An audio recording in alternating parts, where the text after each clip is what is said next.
Olá! Nesse vídeo, irei buscar responder comentários e falar, não é, sobre comentários de dois vídeos que renderam diversas pontuações, que foram sobre o vídeo de Logun Edé, não é, sobre o príncipe não binário da cultura afro-brasileira, e também de Oxumaré. Vamos lá, gente. Primeiro, em relação ao vídeo sobre Logun Edé, não é? Houve um comentário de um inscrito que fala sobre a diferença que existe entre o culto de Logun Edé aqui em terras brasileiras, a partir das religiões afro e toda a mitologia, não é?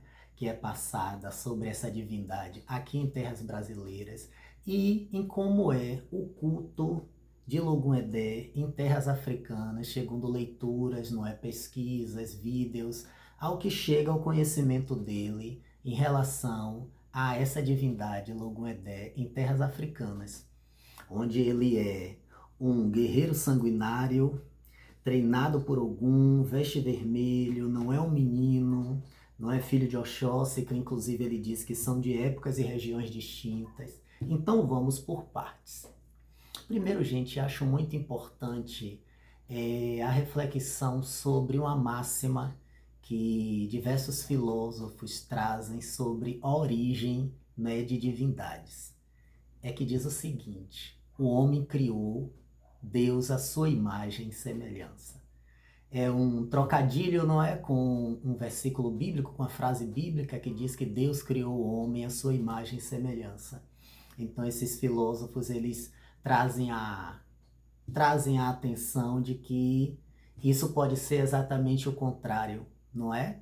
De que as divindades são resultados da cultura, tá? Do adorador, do cultuador, tá? Divindades são produtos culturais, gente. Entende? É importante ter essa noção, tá? Embora eu acredite nas energias, não é? Eu sou um cultuador de Logun Edé, como de outros orixás, tá? Dentro do meu contexto particular de vida, tá? Então não entra aqui se essas divindades existem ou não existem, se essa energia existe ou não existe. A questão é que o culto, ele é resultado de uma cultura. Isso é importante ter essa noção, tá?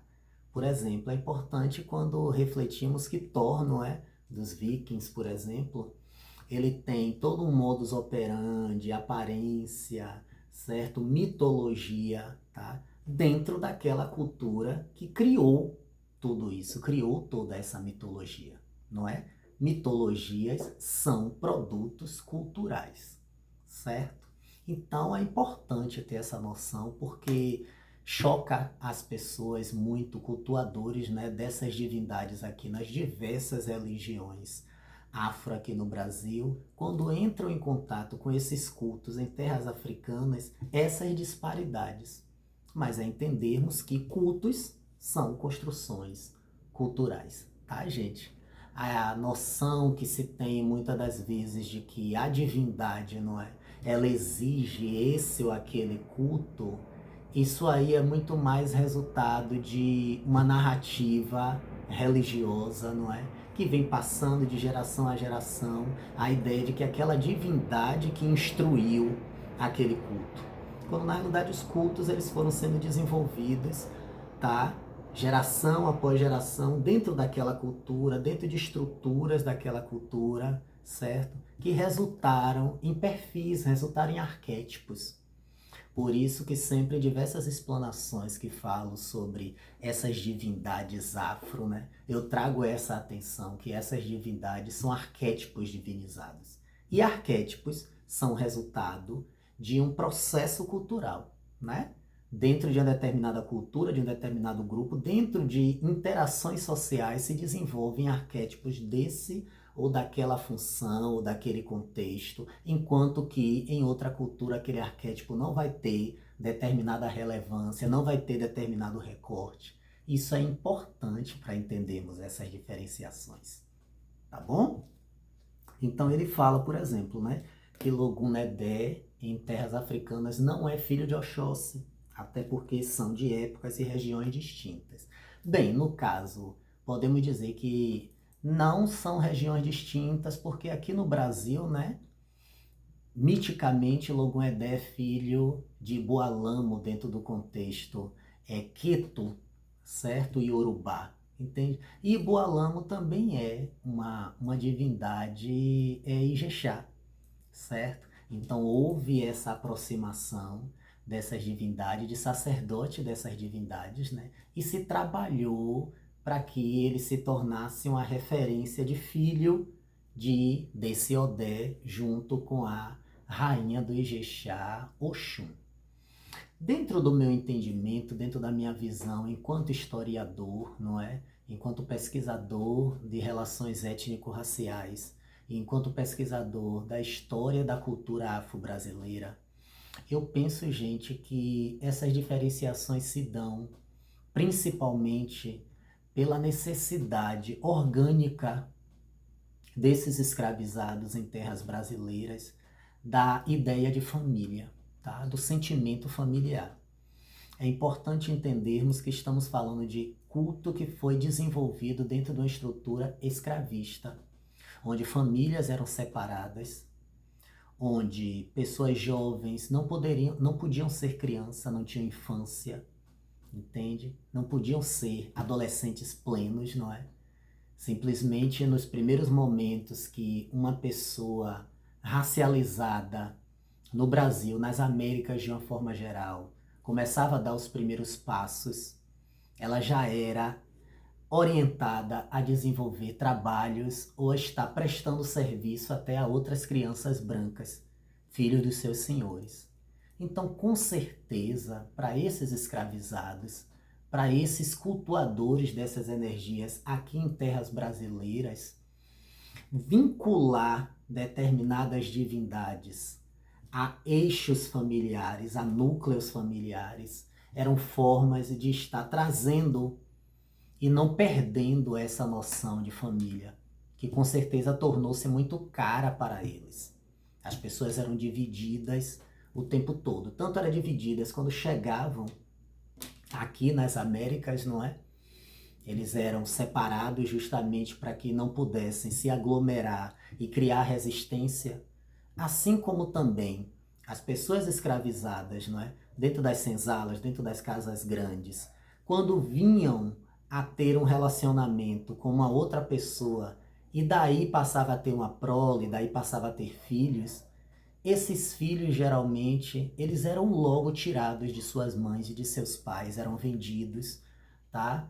Muitas das vezes eram trocados por outro escravizado e assim por diante. Então sempre eram famílias extremamente desestruturadas. Desestruturada pela violência, tá? Do processo escravista e desestruturadas também na própria ideia do que seria, não é, ter um núcleo familiar, porque esse núcleo familiar dificilmente ele conseguia se constituir por muitos anos.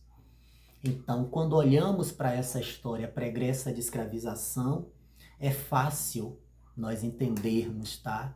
A necessidade de agrupar determinados orixás e trazer a lógica de família para eles, certo? Isso é importantíssimo, porque assim começamos a entender que essas diferenciações, elas são produto de um tempo, de uma época, de uma necessidade específica. É como falei em outro vídeo, né? Falando sobre o Ogum, o Nkosi, tá? O Gu dos Jejes, que em terras africanas, certo? Esse Ogum, ele é um Odé, não é? Ele é um caçador, certo? Sua principal referência é de caçador. No entanto, aqui em terras brasileiras, certo? O seu aspecto de guerreiro passou a predominar, tanto na sua vestimenta, quanto nas suas ritualísticas, na sua dança ritual. Porque a ânsia por liberdade, a ânsia por ter um comandante, um guerreiro que tomasse a frente, abrindo caminho para a liberdade, tornou-se algo muito raro, muito caro, perdão, para esses escravizados. Então, é entendermos o contexto para compreender dali de onde vem, tá? Essas construções culturais, certo? Isso é muito importante. Então, é muito importante entendermos que esse guerreiro sanguinário, tá, de terras africanas, aqui, em um determinado momento, passou-se a se convencionar que, mesmo não perdendo, tá, a sua alcunha de guerreiro, a sua alcunha de caçador, não é? De feiticeiro, certo? Ganhou toda uma estrutura um pouco mais jovial, não é? De um adolescente, tendo um pai e uma mãe hiperprotetores, carinhosos, que lhe davam carinho, lhe davam amor, e onde ele se referenciava. Então, isso com certeza, para pessoas escravizadas, pós-processo de abolição, né? Pessoas negras vivendo num país que não estruturou medidas para que essas famílias frutificassem, tivessem uma estrutura, com certeza isso era muito necessário e muito importante. E por conta disso, essa divindade é cultuada hoje no Brasil dessa forma. E isso não agride de forma alguma a energia, nem tampouco é uma contravenção do que é feito em terras africanas. O que existe é um processo de adaptação de acordo com as necessidades do ambiente, do nosso período, da nossa história. Certo? Muito bom. É importante, queridos, agora dar atenção a um comentário até que foi apagado, tá? Uma pessoa que colocou que em terras africanas, não é? Logum Edé não sofria dessa que foi feita aqui no Brasil com o seu culto. Primeiro que mostra o quanto existe nessas falas, não é? Um auto-ódio, uma relação de amor e ódio, não é? De desprezo, certo? Mesmo estando inserido no interior dessas religiões, mas existe aí uma problemática, né, de como o racismo internalizado, ele age dentro desses espaços. Isso é muito importante ter sido, ser chamada a atenção a respeito disso, né, gente? A pessoa, ela apagou o comentário, mas eu já tinha lido, não é? Passei esse tempo que não pude fazer esse vídeo para dar esse retorno para você, devido a probleminhas, depois conversam, tá? Mas é importante registrar o quanto esse comentário mostra muito disso, tá? Em outro momento farei um vídeo conversando um pouco sobre auto-ódio.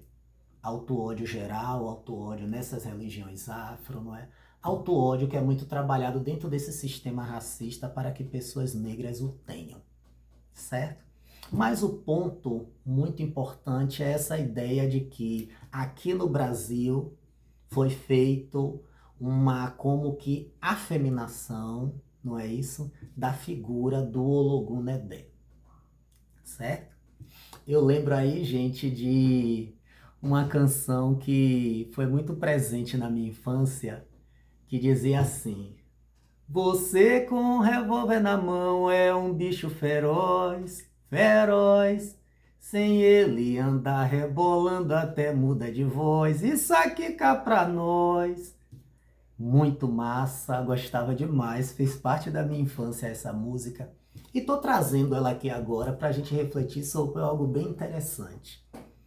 É importantíssimo, como eu disse, não é? Nesse vídeo sobre o não binário Ologun Edé, que as pessoas, os praticantes dessas religiões afro, aqui no Brasil, precisam entender primeiro que nós vivemos um processo de aculturamento, ok? Isso é muito importante. Nós somos colonizados mentalmente também, queridos, não é?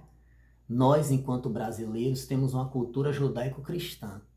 E as pessoas adentram a religiosidade que tem como base uma cultura africana, que tanto em termos geográficos quanto em temporalidade está totalmente distante da nossa realidade atual. Então, gente, é entender que antes da chegada dos cristãos, dos muçulmanos em terras africanas e nessas regiões onde se cultuavam essas energias, tá? essa ideia de homem e mulher, não é? É o que se chama justamente de bi, entende? Então é de binário, ou seja, essas duas partes não eram vistas, não eram tratadas e não era naturalizada dessa forma. O patriarcado, esse que trouxe, tá? Esse conceito de homem e mulher dessa forma como temos a noção hoje. É dentro da cultura judaico-cristã que só existe o gênero masculino e feminino, homem e mulher. Existia nas sociedades, não é, africanas, a sociedade iorubá, que era uma sociedade matriarcal e matrifocal, ou seja, o foco cultural, o foco religioso, o foco de estruturação social estava na figura feminina e não na figura masculina. Entende? Precisamos entender que até mesmo o oráculo de Ifá, não é? Ele foi alterado para uso exclusivamente masculino, entende? Teve seus versos, seus aforismos, tá? Mudados para uma ótica proselitista, masculina e patriarcal. É importantíssimo ter essa noção, entende? Então, existe um culto dos orixás, dessas divindades, tá? Anterior à invasão cristã, à invasão muçulmana. E existe também toda uma estruturação de adaptação, de aculturação, depois dessa colonização cristã e também islâmica. E existe também o processo que se desenvolveu aqui nas Américas com o processo de escravização. Então nós estamos bem distante do que é realmente essa cultura na sua síntese, na sua origem, onde existiam diversos gêneros, além dessa binaridade de homem e mulher. Dentre esses gêneros existiam diversos gêneros femininos, diversos gêneros masculinos e diversos gêneros que simplesmente não tinham conotação nem masculina nem feminina. É uma outra estrutura, é uma outra forma de ver o mundo, as relações sociais, o corpo humano e principalmente o imagético, tá? De ver o espiritual, a espiritualidade, a origem das coisas, certo? Perdemos muito com o processo europeu de colonização, tá? E da imposição do cristianismo e dessa visão judaico-cristã que naturaliza uma série de conceitos que não são naturais ao humano. Isso é importantíssimo para que as pessoas que pertencem a essas religiões afro valorizem esses saberes ancestrais e não chamem esse entendimento que muitas das vezes não é direcionado de forma coerente, porque essas pessoas, passando por um jugo escravista, não tinham muito bem noção de muito do que foi perdido em África, mas através de seus oráculos, através da mitologia, entendia que muito do que elas cultuavam fugia àquela lógica cristã e buscaram adaptar o que puderam dentro de toda essa estrutura de escravização, de exclusão. Isso é importantíssimo porque essas pessoas, esses adeptos desses cultos, crescem em autoestima e entender que, na realidade, muito do que eles cultuam tem muito mais de conhecimento filosófico sobre a humanidade de uma forma geral do que o cristianismo, do que o que a Europa impôs. Hoje nós temos um número enorme de pessoas se suicidando com problemas em clínicas psiquiátricas porque não se entendem justamente por serem transexuais, por serem transgênero, muitos serem não binários. E, no entanto, nós temos uma sociedade toda estruturada somente sob a noção de dois gêneros. Entende? E com isso, a natureza humana se choca o tempo todo e se cria uma série de problemas psicológicos, uma série de pessoas doentes a partir de dogmas religiosos, dogmas culturais que são baseados simplesmente em uma cultura de dominação, numa cultura colonialista. E não em uma cultura ancestral que tem realmente noção do que é a natureza humana. Olha como são as coisas. Então é importantíssimo termos essa noção quando falamos de Ologunedé, quando se fala de Oxumaré, né? Por exemplo, no vídeo sobre Oxumaré, tem uma pessoa que perguntou por que é que em muitos terreiros se considera Oxumaré 6 meses macho e 6 meses fêmea. Não é verdade? Assim como se faz também com Ologunedé essa ideia, que 6 meses está com o pai, 6 meses está com a mãe. E 6 meses quando ele está com a mãe, ele é feminino. 6 meses quando está com o pai, ele é masculino. Ossan, que em muitos terreiros por muito tempo se colocou como sendo uma energia feminina, por conta, não é, do seu vínculo com o Oxóssi, certo? E por conta da sua androginia. Então vejam como são uma série de energias que justamente por terem seus cultos e suas mitologias criadas nessa cultura, tá? Onde o binarismo não existia, tá? O binarismo judaico-cristão não existia, o patriarcado judaico-cristão não existia. Então, nessas culturas, essas divindades, elas pertenciam a gêneros que hoje, dentro dessa nossa cultura, não existem. São gêneros não imaginados, não entendidos. Enquanto que nessa estrutura havia diversas formas de ser homem, diversas formas de ser mulher e diversas formas de ser simplesmente ser humano, sem, no entanto, estar agregado a uma ideia de homem ou de mulher. É importantíssimo haver essa noção. Precisamos aprender a desconstruir a colonização mental que foi feita e continua sendo feita e respaldada nesta nossa cultura. É entendermos que não somos colonizados somente em termos de território, né, gente? Existia uma cultura que se impôs a outras. Até mesmo aqui, entre os indígenas americanos, sempre houveram uma multiplicidade de gêneros, tá? Nem sempre a dicotomia é encontrada nas civilizações mais antigas. Isso é imposição europeia, é imposição do racismo, é imposição da colonialidade, certo? É importantíssimo termos essa noção. Então é importantíssimo entendermos que Logunedé, tá? Que Oxumaré, não é? Que Ossan são tesouros dessa cultura ancestral por bater de frente com esse colonialismo e conseguirem resistir com narrativas, muitas das vezes, dentro dessas religiões afro-brasileiras, equivocadas, porque muitas dessas pessoas, muitos desses sacerdotes que botaram à frente essas religiosidades, eles estavam à frente dessas religiosidades por amor, enfrentando, resistindo, mas, no entanto, sem ter um respaldo teórico, um conhecimento aprofundado, condições de realmente trazer essa mitologia para os seus significados originais. Isso não faz com que isso possa ser desconsiderado e possa ser considerado errado por conta disso, ao contrário. É necessário se respeitar e entender todo esse contexto e ver como essa preservação de não binariedade dessas divindades é um tesouro guardado. Isso é importantíssimo, tá?